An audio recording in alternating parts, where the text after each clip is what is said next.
नमस्कार साथियों, स्वागत है आपका आज के हमारे इस वीडियो लेक्चर में। मित्रों, आज के इस वीडियो लेक्चर में हम चर्चा कर रहे हैं क्रिमिनल प्रोसीजर कोड 1973 का जो चैप्टर 32 है, अध्याय 32 है, जिसमें प्रावधान किया गया है दंडादेशों के निष्पादन से संबंधित, दंडादेशों के निलंबन से संबंधित, दंडादेशों के परिहार से संबंधित और दंडादेशों के लघुकरण से संबंधित प्रावधानों का उल्लेख इस चैप्टर में किया गया है। Execution, suspension, remission and commutation of sentences. मित्रों, इस चैप्टर में जो है टोटल 24 सेक्शंस हैं,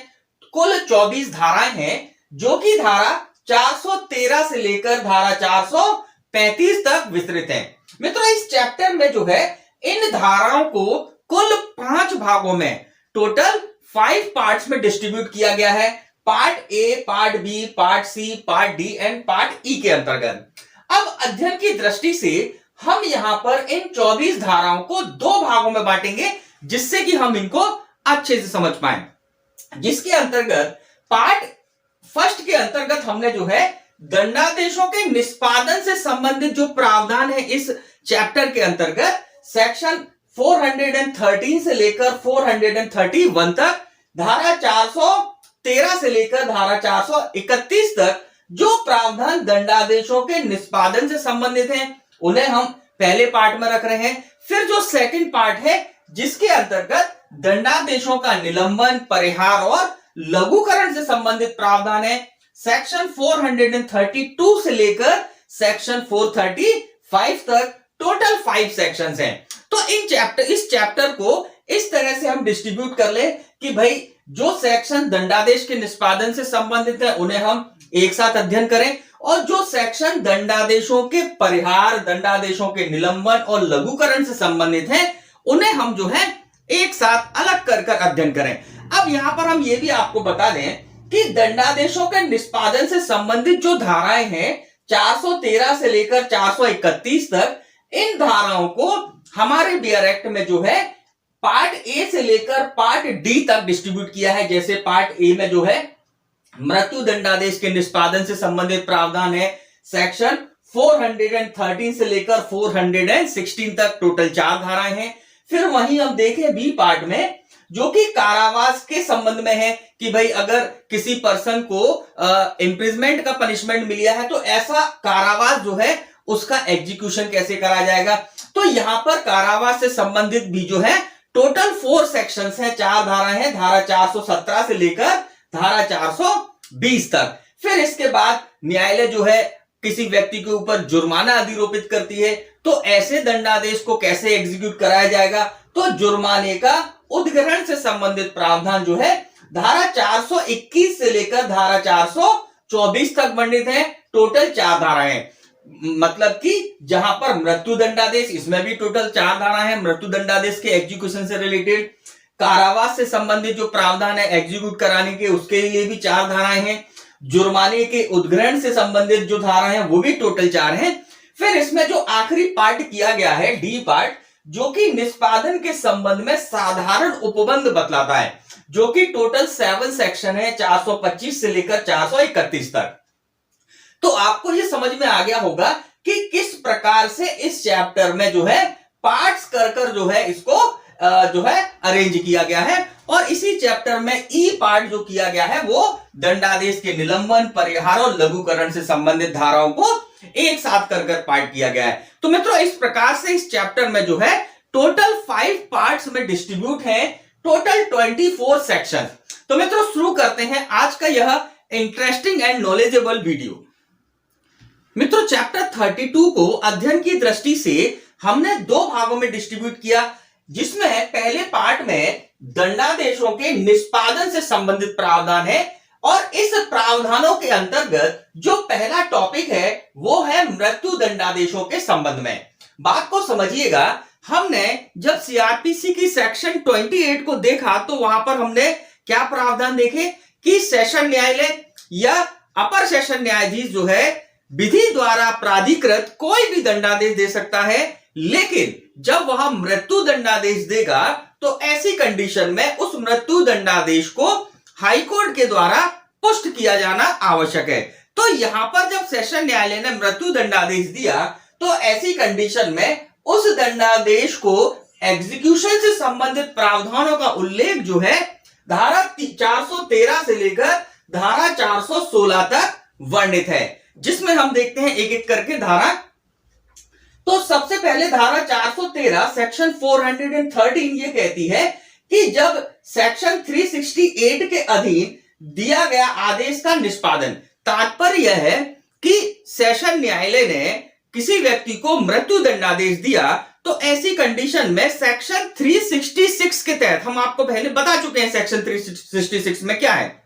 तो सेक्शन 366 के तहत जो है उस सेशन न्यायालय के दंडादेश को पुष्टि के लिए जो है हाईकोर्ट को भेजा जाएगा। हाईकोर्ट जो है सेक्शन 366 के तहत जब मामला आ जाता है तो उसमें जो है सेक्शन 368 के तहत कार्रवाई करता है कि वह उस दंडादेश को या तो पुष्ट कर सकता है या फिर उस दंडादेश में कोई अन्य आदेश भी दे सकता है। मतलब कि हाईकोर्ट क्या कर सकता है, मृत्यु दंडादेश को या तो उसकी पुष्टि कर देगा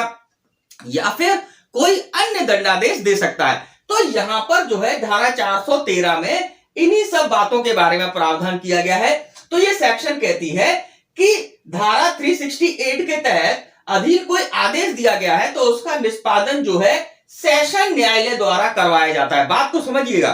किसके द्वारा कराया जाता है एग्जीक्यूशन, ऐसे मृत्यु दंडादेश के निष्पादन कैसे कराया जाएगा, तो वह सेशन न्यायालय द्वारा कराएगा। अब सेशन न्यायालय देखिए 368 के अंतर्गत हाईकोर्ट कार्रवाई करते समय क्या आदेश दे सकता है, या तो वो मृत्यु दंडादेश को पुष्ट करेगा या फिर कोई अन्य दंडादेश देगा। तो अगर मृत्यु दंडादेश को पुष्ट किया गया है तो सेशन न्यायालय क्या करेगा, उस पुष्टि के आदेश के प्रवर्तन के लिए जो है वारंट द्वारा उस मृत्यु दंडादेश को एग्जीक्यूट कराएगा, है ना। यहां पर जो है सेशन न्यायालय डेथ वारंट निकालेगा कि फलाना फलाना व्यक्ति को इस धारा के अंतर्गत ये जो है पनिशमेंट मिला है और इसको जो है मृत्यु दंडादेश की सजा दी गई है। तो ऐसा डेथ वारंट के द्वारा जो है ऐसे दंडादेश को सेशन न्यायालय जो है एग्जीक्यूट कराता है। लेकिन अगर हाईकोर्ट ने मृत्यु दंडादेश की पुष्टि ना कर कोई अन्य आदेश दिया है तो यहां पर सेशन न्यायालय जो है उस अन्य आदेश के प्रवर्तन में जो भी अन्य कार्रवाइयां करनी है वो सारी की सारी कार्रवाइयां जो है सेक्शन 413 धारा 413 के अंतर्गत सेशन न्यायालय द्वारा की जाएंगी। तो यहां पर धारा 413 में यही सारे प्रावधान उल्लिखित हैं।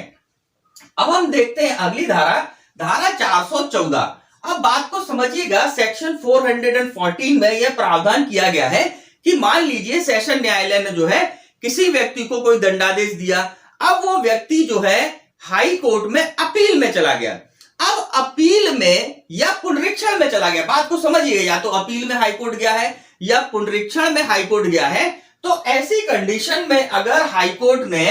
अपील में या पुनरीक्षण में कोई मृत्यु दंडादेश दिया है तो ऐसी कंडीशन में धारा 414 जो है उसके निष्पादन से संबंधित प्रावधान करती है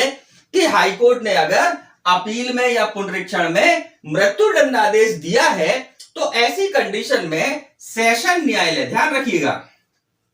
सेशन न्यायालय जो है हाईकोर्ट के ऐसे आदेश को एग्जीक्यूट कराएगा। और कैसे कराएगा, जो भी मैंने आपको बताया कि सेशन न्यायालय जो है डेथ वारंट निकालेगा उस व्यक्ति का जिसे मृत्यु दंडादेश हाईकोर्ट ने दिया है। तो यहां पर धारा 414 में यही सारे प्रावधान है जहां पर हाईकोर्ट द्वारा अपील में या पुनरीक्षण में मृत्यु दंडादेश दिया है तो उसका एग्जीक्यूशन कैसे कराया जाएगा। अब हम देखते हैं अगली सेक्शन जो कि 415 है, बहुत ही इंपॉर्टेंट धारा है, ध्यान रखिएगा। इसके अंतर्गत यह बताया गया है कि जब सुप्रीम कोर्ट में अपील की जाती है, बात को समझिएगा,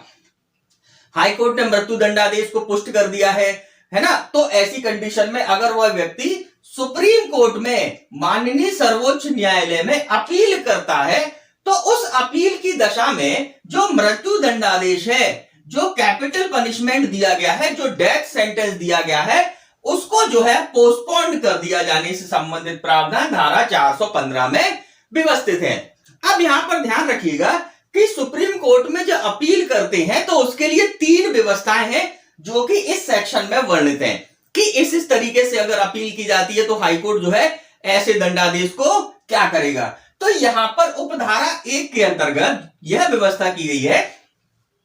कि अगर मृत्यु दंडादेश हाईकोर्ट द्वारा दिया गया है और उस निर्णय के विरुद्ध कोई अपील होती है, संविधान के आर्टिकल 134 के खंड 1 क्लॉज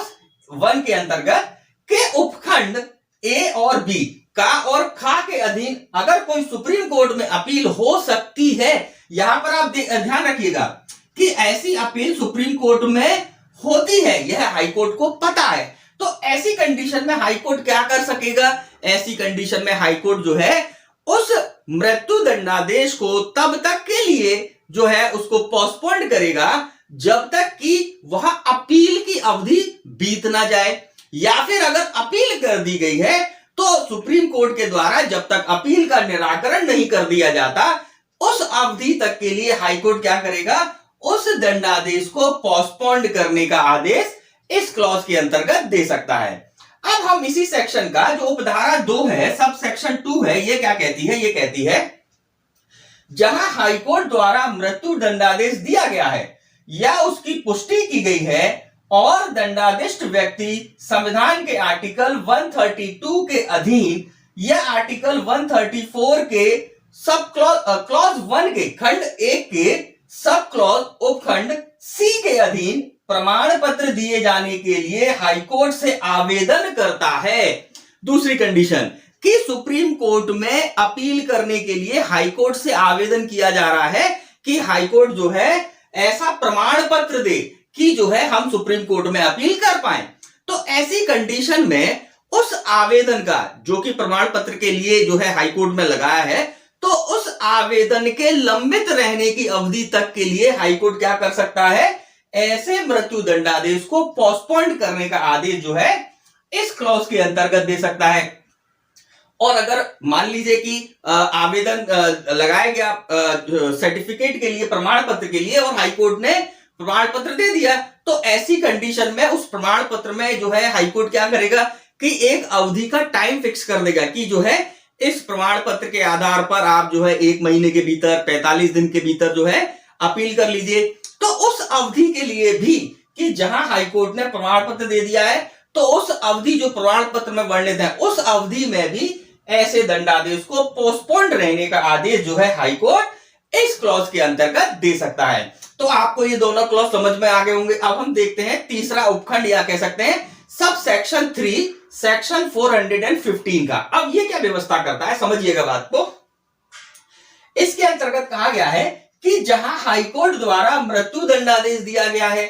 और हाईकोर्ट का यह समाधान हो जाता है कि दंडादिष्ट व्यक्ति संविधान के अनुच्छेद 136 के अंतर्गत, आर्टिकल 136 के अंतर्गत अपील के लिए विशेष इजाजत दिए जाने के लिए सुप्रीम कोर्ट में अर्जी पेश करना चाहता है। मतलब हाईकोर्ट को यह बताया जाता है, हाईकोर्ट जो है का यह समाधान करा दिया जाता है कि जो दंडादिष्ट व्यक्ति है वह संविधान के आर्टिकल 136 के अंतर्गत जो है स्पेशल परमिशन के लिए सुप्रीम कोर्ट में अर्जी दाखिल करना चाहता है। तो इस क्लॉज के अंतर्गत हाईकोर्ट क्या करेगा कि उस अर्जी दाखिल करने के लिए जो टाइम पीरियड है, उस टाइम पीरियड तक के लिए ऐसे दंडादेश को जो है, ऐसे कैपिटल पनिशमेंट के आदेश को पोस्टपोन कर देगा। और अगर हाईकोर्ट ने सर्टिफिकेट जो है, सुप्रीम कोर्ट ने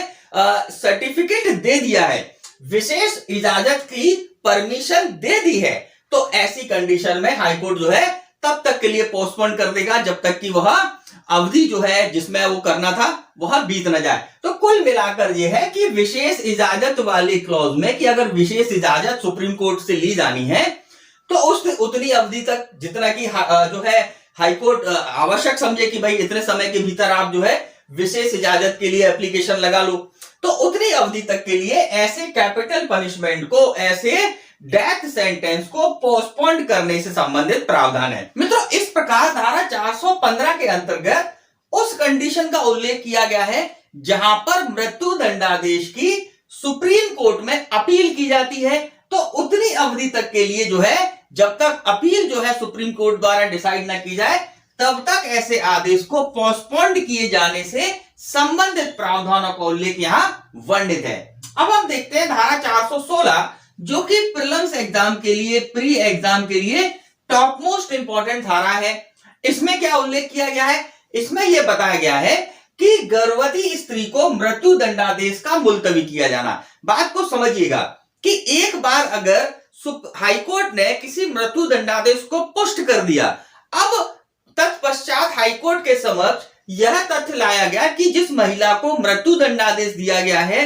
जो कि पुष्ट कर दिया गया है, और वह महिला अगर गर्भवती है, तो ऐसी कंडीशन में हाईकोर्ट के पास यह शक्ति है धारा 416 के अंतर्गत कि वह उस मृत्यु दंडादेश को आजीवन कारावास में लघुकृत कर सकती है।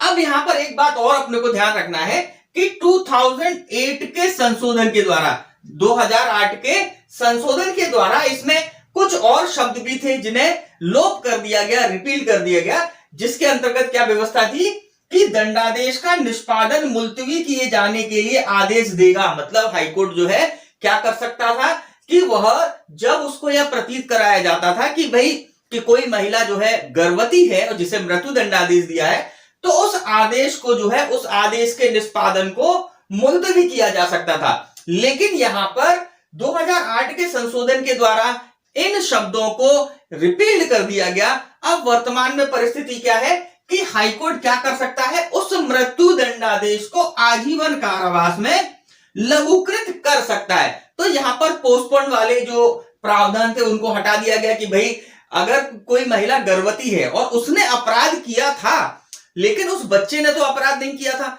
तो उस बच्चे का बचपन ना छीना जाए। उस बच्चे को जो है अगर वो बर्थ ले लेता है तब भी उसको उसकी मां की जरूरत रहेगी। तो ऐसी कंडीशन में यहां प्रावधान किया गया है कि मृत्यु दंडादेश को जो है हाईकोर्ट क्या कर सकता है, आजीवन कारावास में, लाइफ इंप्रिजमेंट में जो है उसको लघुकृत कर सकता है। तो इस प्रकार मित्रों हमने जो है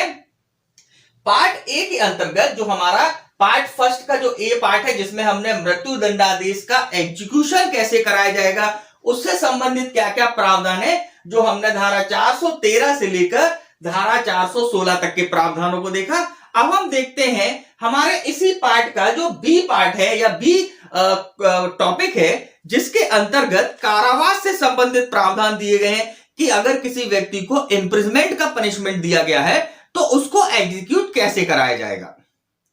मित्रों अब हम देखते हैं दंडादेशों के निष्पादन का जो दूसरा टॉपिक है, कारावास, इम्प्रिजमेंट। जब किसी व्यक्ति को इम्प्रिजमेंट का पनिशमेंट दिया जाता है, कारावास का दंडादेश दिया जाता है, तो उस कारावास के दंडादेश को, उस इम्प्रिजमेंट के सेंटेंस को किस प्रकार से न्यायालय जो है एग्जीक्यूट कराता है। तो मित्रों इस टॉपिक में जो है टोटल 4 सेक्शन से 4 धाराएं हैं, धारा 417 से लेकर धारा 420 तक। तो सबसे पहले हम देखते हैं धारा 417 को, यह कहती है कारावास का स्थान नियत किया जाना। जब न्यायालय ने किसी व्यक्ति को कारावास का दंडादेश दिया,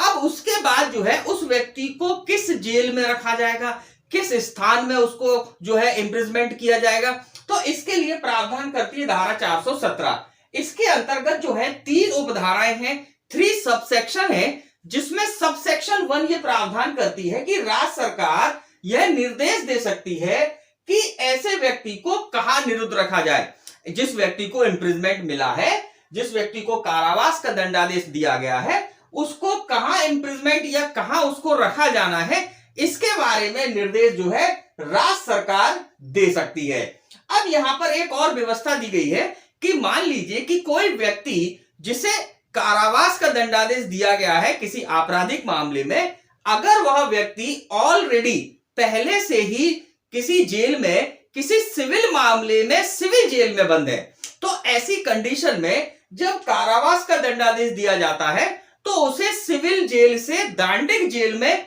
भेजा जाएगा। अब सिविल जेल, दांडिक जेल, इसके लिए हम जो है अलग से वीडियो आपको प्रोवाइड करेंगे। तो यहां पर आप केवल इतना तो समझ लीजिए, जब किसी व्यक्ति को सिविल मामले में कारावासित किया जाता है, उसे जो है जेल भेजा जाता है, तो उसे सिविल जेल बोला जाता है। और जब किसी व्यक्ति को आपराधिक मामले में जेल का दंडादेश दिया जाता है, इम्प्रिजमेंट का पनिशमेंट दिया जाता है, तो उसे दांडिक जेल बोली जाती है।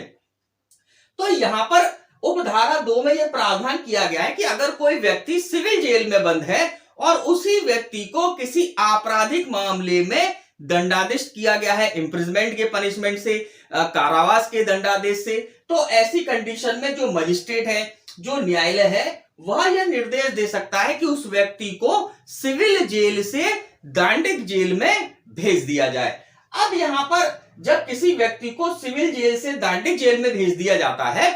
अब मान लीजिए कि उस व्यक्ति का, जिसे सिविल जेल से दांडिक जेल में भेजा गया, उसका कारावास, उसका दांडिक जेल का जो टाइम पीरियड वो कंप्लीट हो गया, तो क्या उस व्यक्ति को वापस सिविल जेल में भेजा जाएगा? अब यहां पर इसके संबंध में प्रावधान जो है उपधारा 3 करती है। यह कहती है कि जब ऐसा व्यक्ति दांडिक जेल में 3 वर्ष तक रह चुका है, जब वह व्यक्ति दांडिक जेल में कितने समय तक रह चुका है, 3 साल तक रह चुका है, तो ऐसी कंडीशन में अब उसे सिविल जेल नहीं भेजा जाएगा। और इसी के साथ अगला प्रोविजन यहां पर यह कहा गया है कि अगर उस व्यक्ति को, जिसे सिविल जेल से दांडिक जेल में ट्रांसफर किया गया था, तो सिविल जेल जिस न्यायालय ने दिया है, अगर वह न्यायालय यह आदेश कर देती है कि उसको सिविल जेल से छोड़ दिया जाए, या उसको जो है यह प्राधिकृत कर देती है कि अब यह सिविल जेल में रहने का जो है इसका अधिकार नहीं है, या कह सकते हैं उसको सिविल जेल में ना रखा जाए, तो ऐसी कंडीशन में अब उस व्यक्ति को सिविल जेल नहीं भेजा जाएगा, उसको छोड़ दिया जाएगा। अब इसको हम ऐसे भी समझ लें कि मान लीजिए किसी व्यक्ति को 4 वर्ष के कारावास का दंडादेश दिया गया, तो ऐसी कंडीशन में अगर वो सिविल जेल में था तो उसको जो है दांडिक जेल में ट्रांसफर किया जाएगा, और 4 वर्ष अगर उसने बिता दिए हैं तो उसके बाद अब उसे, क्योंकि 3 साल से ज्यादा का पनिशमेंट था, तो अब उसे वापस सिविल जेल नहीं भेजा जा सकता। तो धारा 417 में यही सारे प्रावधान है कि राज्य सरकार जो है यह निर्देश दे सकती है ऐसे व्यक्ति को कहां रखा जाए। अगर सिविल जेल में कोई व्यक्ति ऑलरेडी बंद है तो उसको दांडिक जेल में ट्रांसफर करने का आदेश दिया जाएगा। अगर वह व्यक्ति दांडिक जेल में 3 साल की अवधि बिता चुका है, 3 साल की सजा काट चुका है, तो उसे पुनः सिविल जेल में नहीं भेजा जाएगा। इसी के साथ अगर उस व्यक्ति को उस सिविल न्यायालय ने जिसे उसे सिविल जेल में भेजा था उसको छोड़ने का आदेश दे दिया है, तो उसको छोड़ दिया जाएगा। तो यहां पर जो है धारा 417 में यही प्रावधानों का उल्लेख किया गया है। अब हम देखेंगे धारा 418 जो कहती है कारावास के दंडादेश का निष्पादन। अब न्यायालय जब किसी व्यक्ति को दंडादेश देती है, उसको कारावास का दंडादेश देती है, तो उसको एग्जीक्यूट कैसे करा जाएगा। तो इस सेक्शन को आप इस तरह से समझिएगा कि इस धारा में 2 उपधाराएं हैं, 2 सबसेक्शन है। सबसेक्शन 1 इस व्यवस्था के बारे में, इस स्थिति के बारे में व्यवस्था करती है कि जब वह व्यक्ति जिसे दंडादेश दिया जा रहा है कारावास का, वह व्यक्ति न्यायालय में उपस्थित है, और दूसरी कंडीशन कि वह व्यक्ति या तो किसी जेल में बंद है, तो यहां पर यह पहले क्लॉज के अंतर्गत आ गया, उपधारा 1 के अंतर्गत, कि अगर वह व्यक्ति किसी जेल में बंद है या न्यायालय में उपस्थित है तो उसके संबंध में क्या प्रावधान होंगे। और उपधारा 2 में यह व्यवस्था दी गई है कि अगर वह व्यक्ति ना तो न्यायालय में उपस्थित है और ना ही किसी जेल में बंद है, तो ऐसी कंडीशन में कारावास के दंडादेश को कैसे एग्जीक्यूट कराया जाएगा। तो हम देखते हैं उपधारा 1 जो कहती है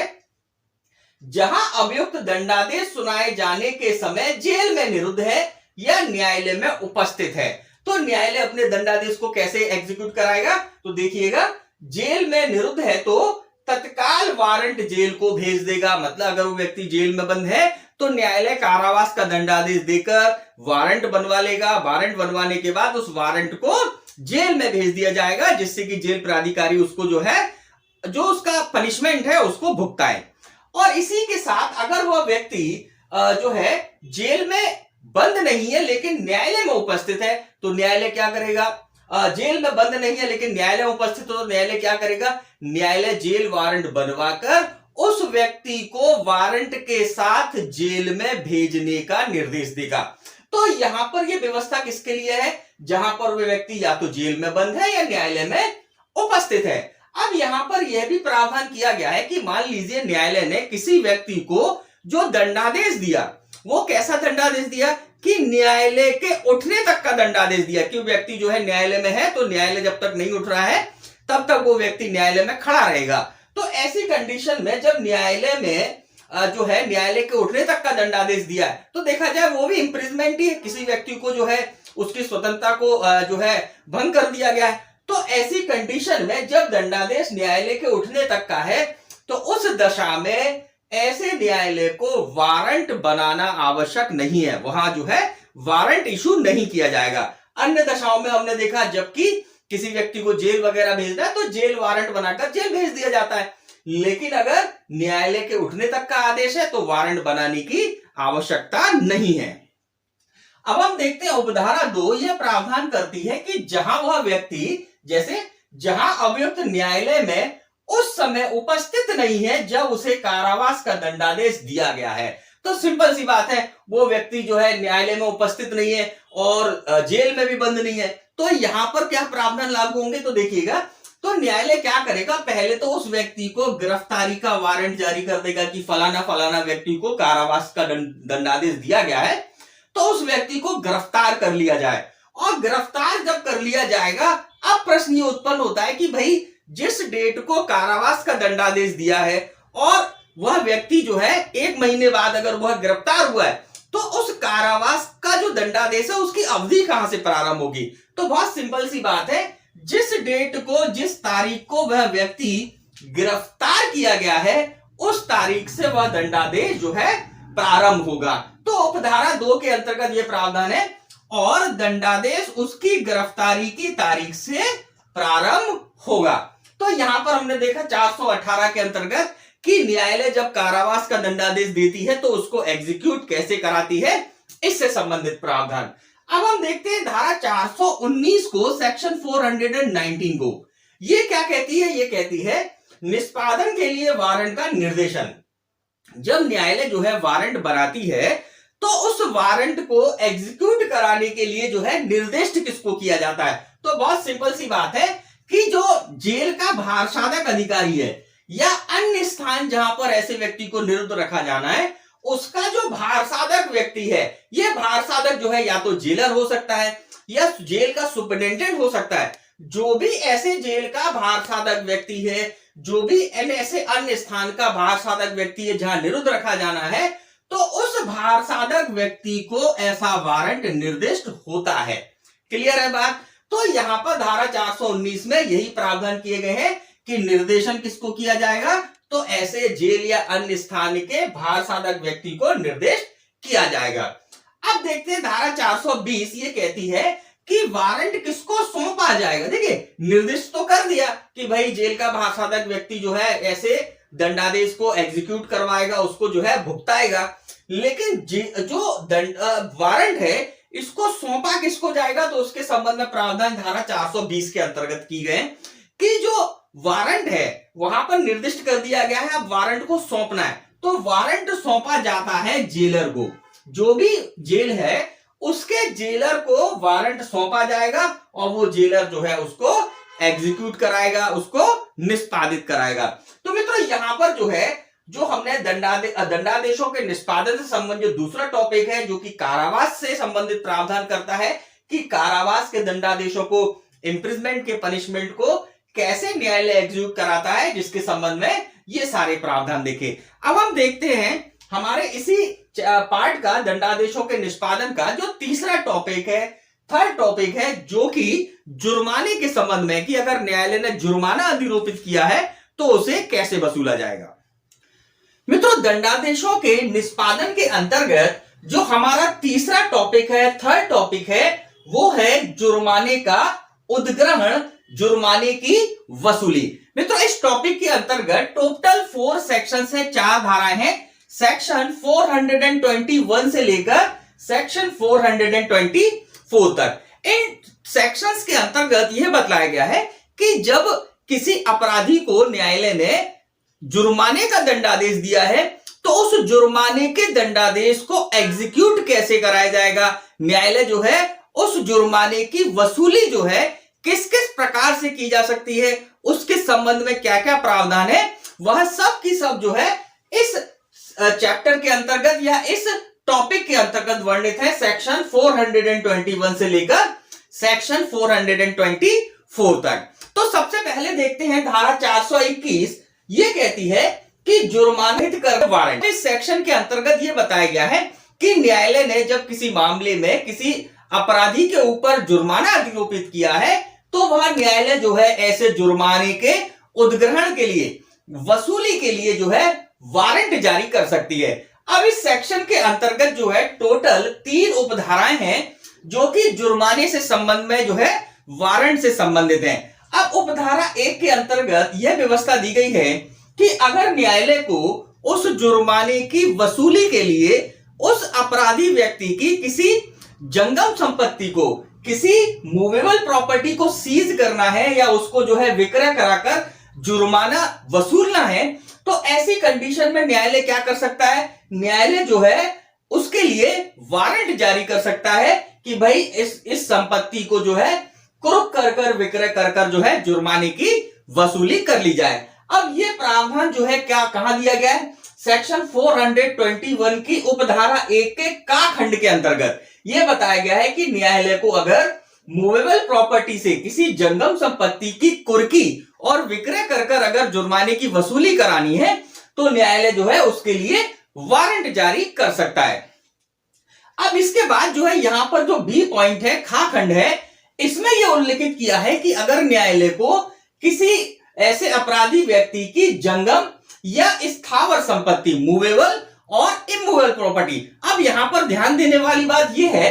कि का जो पॉइंट था, ये जो पॉइंट था उसमें केवल मूवेबल प्रॉपर्टी के संबंध में प्रावधान थे, इमूवेबल प्रॉपर्टी के संबंध में कोई व्यवस्था यहां नहीं दी गई है। लेकिन जब हम खा खंड को देखते हैं, बी पॉइंट को देखते हैं, तो यहां पर मूवेबल और इमूवेबल दोनों प्रकार की प्रॉपर्टीज के संबंध में प्रावधान है कि अगर न्यायालय को किसी मूवेबल और इमूवेबल प्रॉपर्टी या दोनों संपत्तियों के से जो है उसकी कुर्की कराकर, उसका विक्रय कराकर अगर जुर्माने को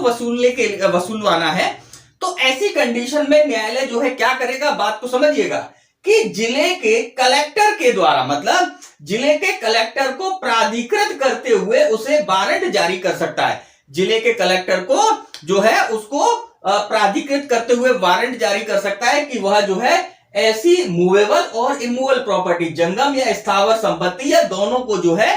के माध्यम से इन दोनों संपत्तियों से उस जुर्माने को वसूल ले। तो यहां पर जो है न्यायालय को दो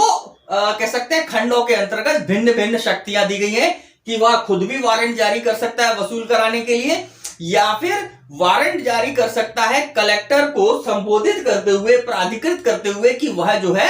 ऐसी संपत्ति की कुर्की और विक्रय कराकर ऐसी प्रॉपर्टी से उस जुर्माने को वसूलने की कार्यवाही कर ले। तो यहां पर ये सारे प्रावधान है। इसके बाद यहां एक परंतु दिया गया है, बहुत ही इंपॉर्टेंट है। ये कहता है परंतु यदि दंडादेश निर्दिष्ट करता है कि जुर्माना देने में व्यतिक्रम पर अपराधी कारावासित किया जाएगा और यदि अपराधी ने व्यतिक्रम के बदले में ऐसा पूरा कारावास भुगत लिया है तो, अब बात को समझिएगा, न्यायालय ने आदेश दिया कि किसी अभियुक्त, किसी अपराधी व्यक्ति को जो है इतने इतने जो है रुपए का जुर्माना और जुर्माना ना अदा करने पर इतना जो है कारावास उसको भुगताया जाएगा। अब ऐसी कंडीशन में उस अपराधी ने उस कारावास को भुगत लिया है, तो यहां पर परंतु के अंतर्गत यह प्रावधान है कि अब उसके खिलाफ जो है इन धाराओं में वारंट जारी नहीं किया जाएगा सामान्यतः। लेकिन अगर कोई विशेष परिस्थिति हो या फिर न्यायालय ने जब जुर्माना अधिरोपित किया था तो ऐसी पीड़ित जो व्यक्ति है उसके लिए अगर इस जुर्माने में से प्रतिकर की राशि निर्धारित की थी, तो ऐसी कंडीशन में न्यायालय जो है वारंट जारी यहां पर भी कर सकता है, लेकिन कॉमनली नहीं करेगा। लेकिन प्रतिकर अगर निर्धारित किया था तो न्यायालय जो है वारंट जारी कर सकता है। तो यहां पर सेक्शन 421 की उपधारा 1 के अंतर्गत ये सारे प्रावधान हैं। अब हम देखते हैं इस सेक्शन की उपधारा 2 और उपधारा 3। अब इसको समझिएगा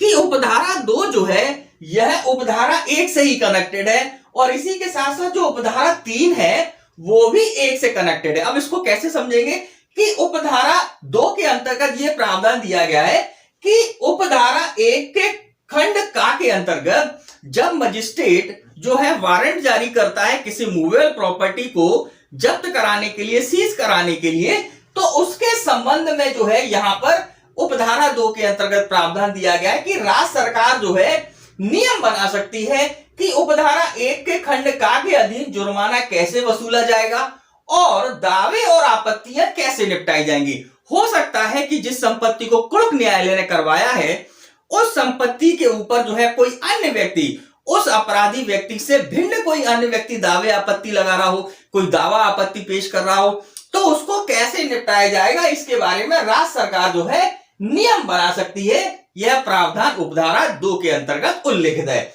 उपधारा 3 जो है इसको भी समझिएगा, ये भी उपधारा 1 से कनेक्टेड है। देखिए उपधारा 1 के जो खा खंड था, बी खंड था, उसके अंतर्गत हमने देखा था कि न्यायालय क्या कर सकता है, कलेक्टर को प्राधिकृत करके वारंट जारी कर सकता है। अब जब कलेक्टर को प्राधिकृत करके वारंट जारी कर दिया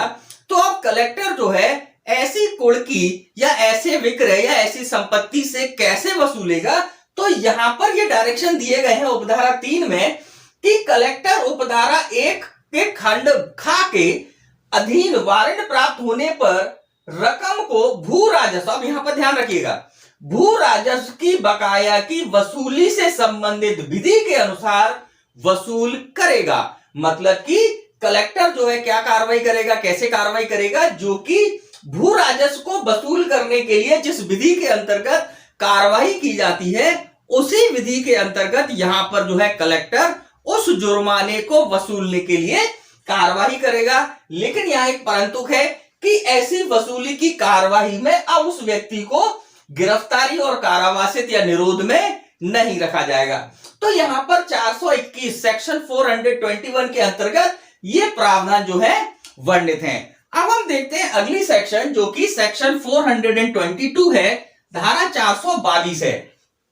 ये व्यवस्था करती है कि ऐसे वारंट का प्रभाव। अब बात को समझिएगा कि यहां पर हमने जब 421 देखा तो हमने दो व्यवस्थाएं देखी। एक तो न्यायालय खुद वारंट जारी कर जो है संपत्ति कुड़की विक्रय करा रहा है, और दूसरा हमने देखा कि न्यायालय जो है कलेक्टर को प्राधिकृत करते हुए, कलेक्टर को जो है ऑथराइज करते हुए वारंट जारी कर रहा है। अब जब कलेक्टर को ऑथराइज कर वारंट जारी किया जाता है तो उसका प्रभाव क्या होगा, उसका प्रभाव यहां पर उपधारा 3 में ऑलरेडी दिया है कि कलेक्टर जो है भू राजस्व की बकाया की वसूली संबंधित विधि के अनुसार जो है कार्रवाई करेगा और वसूली करेगा। अब बच जाता है उपधारा का के अंतर्गत जो वारंट जारी किया गया है उसका क्या प्रभाव होगा, तो उसके बारे में उल्लेख जो है यहां पर धारा 422 में किया गया है, सेक्शन 422 में किया गया है। अब ये कहती है ये सेक्शन कि धारा 421 सेक्शन 421 के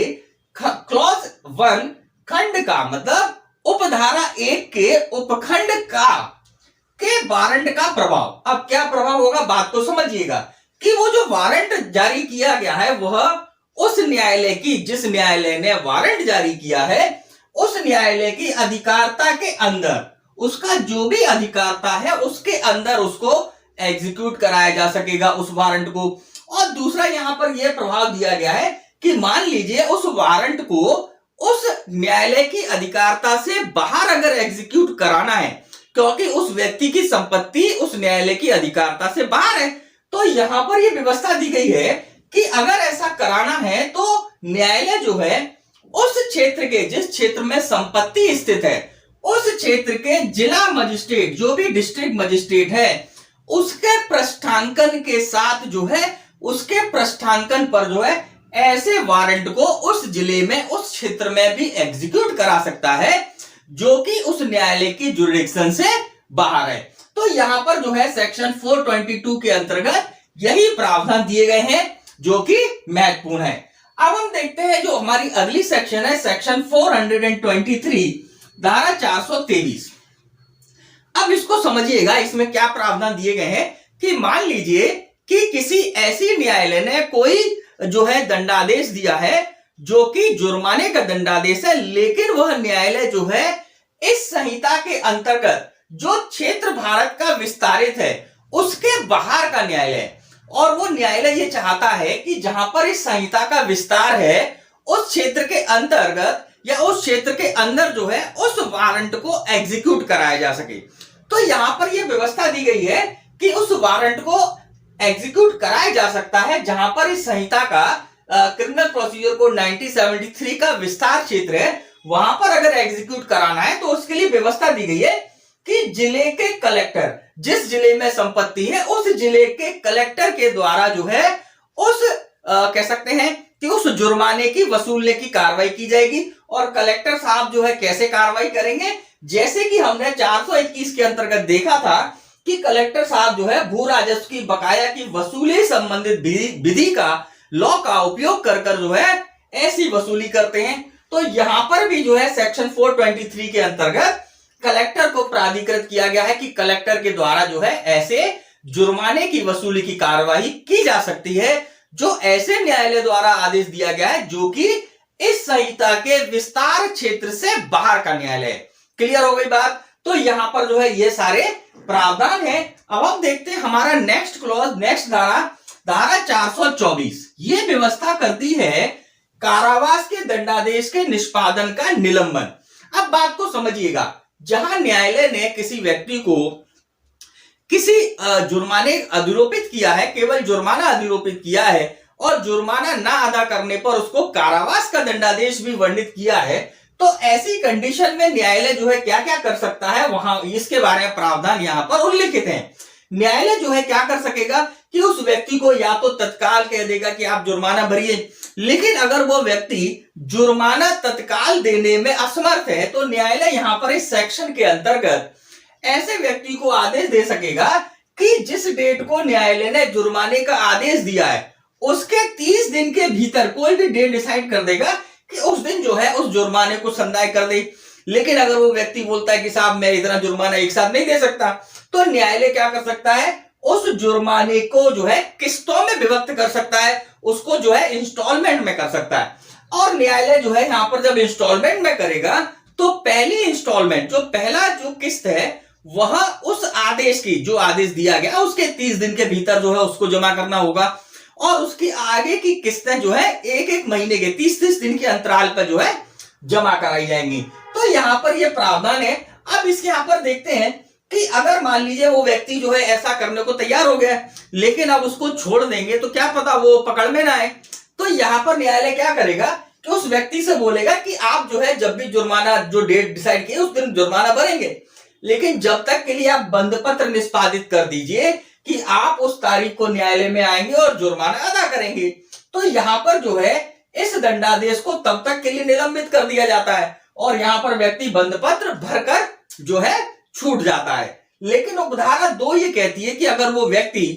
उस डेट को जो न्यायालय ने तय किया है उस डेट को अगर वो ना आए या वो उस डेट को आ जाता है लेकिन जुर्माना अदा ना करे, तो न्यायालय जो है यहां पर उस व्यक्ति को कारावासित कर सकता है जितनी अवधि के लिए जितना कि उस दंडादेश में वर्णित है। तो यहां पर मित्रों जो है जुर्माने के उद्ग्रहण, जुर्माने की वसूली से संबंधित ये प्रावधान हमने देखे जो कि परीक्षा की दृष्टि से भी इंपॉर्टेंट है,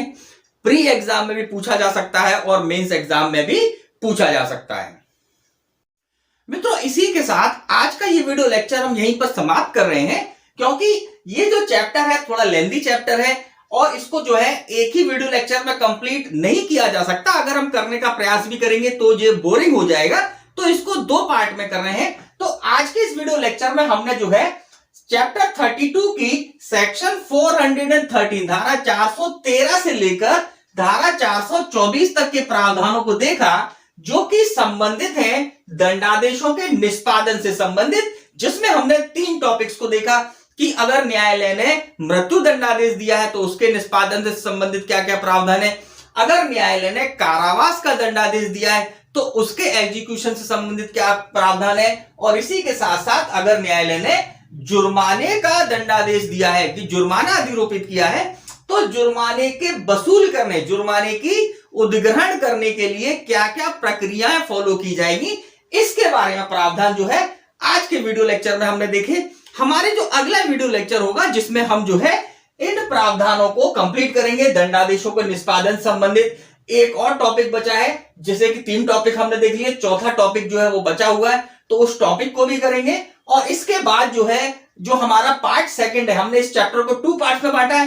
पहले पार्ट्स में दंडादेशों के निष्पादन की बात हमने देखी, तो इसका जो है लास्ट टॉपिक जो बचा है डी पॉइंट, उसको हम देखेंगे। और इसके बाद इस चैप्टर का जो 2nd पार्ट हमने किया जिसमें हमने दंडादेशों के निलंबन, परिहार और लघुकरण से संबंधित प्रावधानों को रखा है, उन सभी प्रावधानों को देखेंगे। तो मित्रों मुलाकात करते हैं, मिलते हैं आपसे हमारे नेक्स्ट वीडियो में। नमस्कार, जय हिंद, जय भारत।